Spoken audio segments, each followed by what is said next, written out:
Cinema വിശേഷങ്ങൾക്കും ഗോസിപ്പുകൾക്കും ദാസനും വിജയനും. ഈ channel ഇപ്പോൾ തന്നെ സബ്സ്ക്രൈബ് ചെയ്യുക.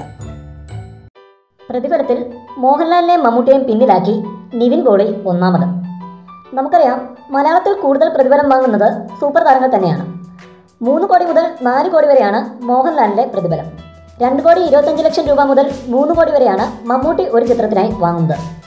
തുടർച്ചയായ വിജയങ്ങൾക്ക് ശേഷം മോഹൻലാലും ഗ്രേറ്റ് ഫാദറിൻ്റെ വമ്പൻ വിജയത്തിന് ശേഷം മമ്മൂട്ടിയും പ്രതിഫലം ഉയർത്തിയെന്ന് വാർത്തകളുണ്ടായിരുന്നു. എന്നാൽ ഇവരെ രണ്ടുപേരെയും പിന്നിലാക്കിയിരിക്കുകയാണ് ഇപ്പോൾ യുവതാരം നിവിൻ പോളി. ഇതാദ്യമായാണ് ഒരു യുവതാരം പ്രതിഫലത്തിൽ സൂപ്പർ താരങ്ങളെ പിന്നിലാക്കുന്നത്. റിച്ചി എന്ന തമിഴ് ചിത്രത്തിലാണ് നിവിന് ഒരു മലയാളം നടൻ നേടുന്ന ഏറ്റവും ഉയർന്ന പ്രതിഫലം ലഭിച്ചത്. ചിത്രത്തിനായി 6 കോടിയാണ് നിവിൻ വാങ്ങിയത്. മലയാളത്തിലെ തിരക്കേറിയ ഷെഡ്യൂളുകൾക്കും ഇടയിലാണ് നിവിൻ റിച്ചിക്ക് ഡേറ്റ് നൽകിയത്. ജനതാ ഗ്യാരേജിന് വേണ്ടി മോഹൻലാൽ വാങ്ങിയതായിരുന്നു ഇതുവരെ ഒരു മലയാളം നടൻ വാങ്ങുന്ന ഏറ്റവും ഉയർന്ന പ്രതിഫലം. 5.5 കോടിയായിരുന്നു ജനതാ ഗ്യാരേജിനായി മോഹൻലാലിന് ലഭിച്ചത്. റിച്ചിയിൽ ഒരു പ്രൊഫഷണൽ ഗുണ്ടയുടെ വേഷത്തിലാണ് നിവിൻ എത്തുന്നത്. കഴിഞ്ഞ വാരം പുറത്തിറങ്ങിയ ചിത്രത്തിൻ്റെ ടീസറിന് മികച്ച പ്രതികരണമായിരുന്നു ലഭിച്ചത്. ടീസർ തമിഴിലെ നോൺ രജനികാന്ത് റെക്കോർഡുകൾ തകർത്തത് വാർത്തകളിൽ ഇടം നേടിയിരുന്നു. ഗൗതം രാമചന്ദ്രനാണ് ചിത്രം സംവിധാനം ചെയ്തിരിക്കുന്നത്. കൂടുതൽ സിനിമാ വിശേഷങ്ങൾക്കും ഗോസിപ്പുകൾക്കും ദാസനും വിജയനും.